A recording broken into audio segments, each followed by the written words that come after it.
So, hello guys, welcome to the first episode of something about cybersecurity on my channel from my side.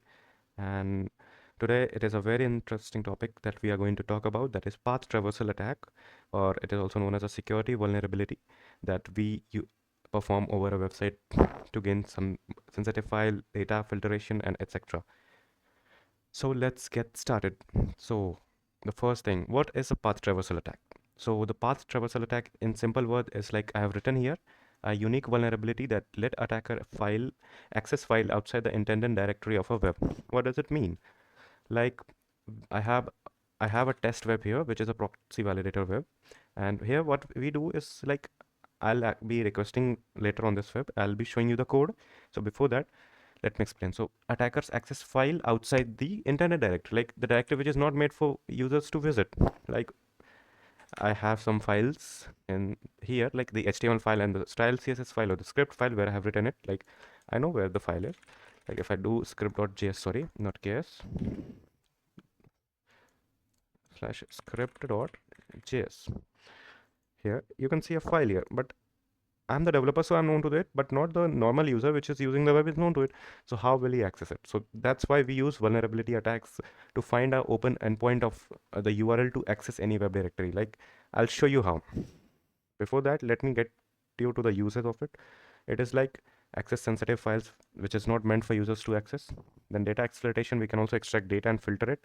Gain system control, you can also get some personal info of the web, like its API key, its SQL data API key, SQL data or SQL database, and some env files that are stored inside the web only made for developers. We can access that too, and many more. So let's get into the code section and move on that how we can perform a common transversal attack to check whether a endpoint of a URL is valid or not. So let me get into my VS Code and here.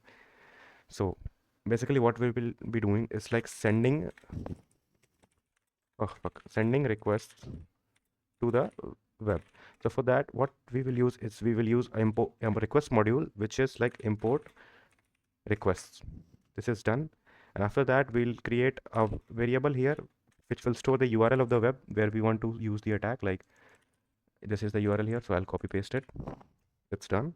Then we'll create a payload direct a list, which will contain the common endpoints of a web that I know. For my case, it is currently slash script.js and the other is slash index.html.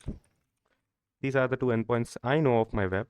And the if I add and I'll also show you with a wrong endpoint, like what will happen if we enter a wrong endpoint. That is style.css doesn't exist. Then xml slash about.html, which doesn't exist on this page. So let's see.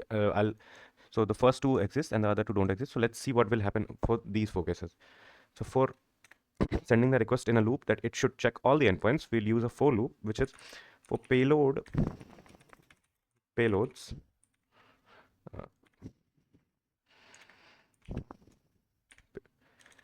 I guess, sorry, payload in payloads. You will create a variable which is URL is equal to web plus payload, means the URL will be formed by this. Let me explain you how. So web plus payload, which is like the web is this URL and the payload is slash script.js. So how it will form the URL is this will be the URL example URL plus script.js. So it will join it here and this will be the URL to the access point and it will show you whether we have the access to the URL or not.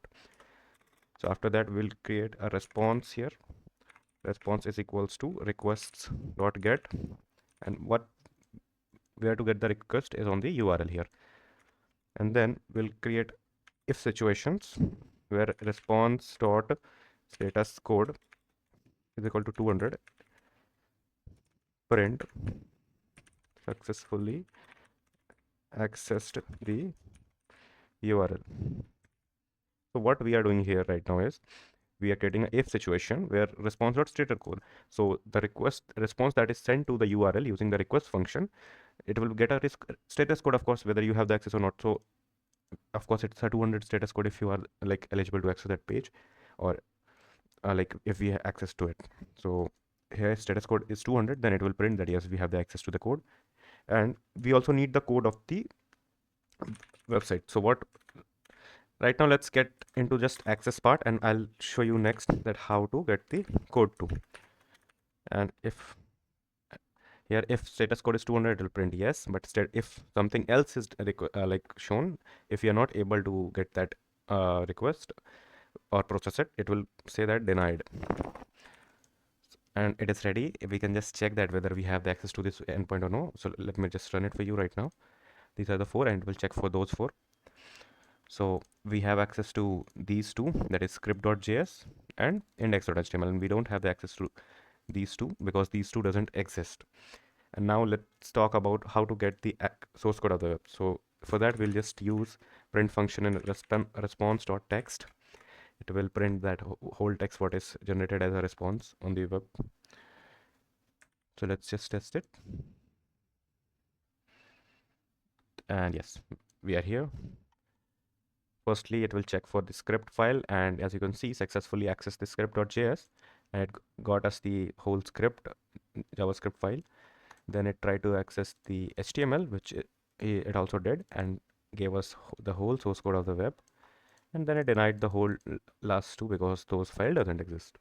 So like you can see how easy it is to perform a traversal attack over a path of a web. It's just that you have to, get info about what possible directory a web could have. Like if I go and open this none.py, I have multiple path files, path directory of a web that basically every web has, like a big web. While talking about Google, etc., everything that we talk about, a possible outcome of files are here. And if you want to add any, you can add. It will check if whether it is existing or not. So I hope you found this video something, informational, and thanks for watching. I'm not asking you to like it or subscribe to me. Just thanks for watching and have a good day.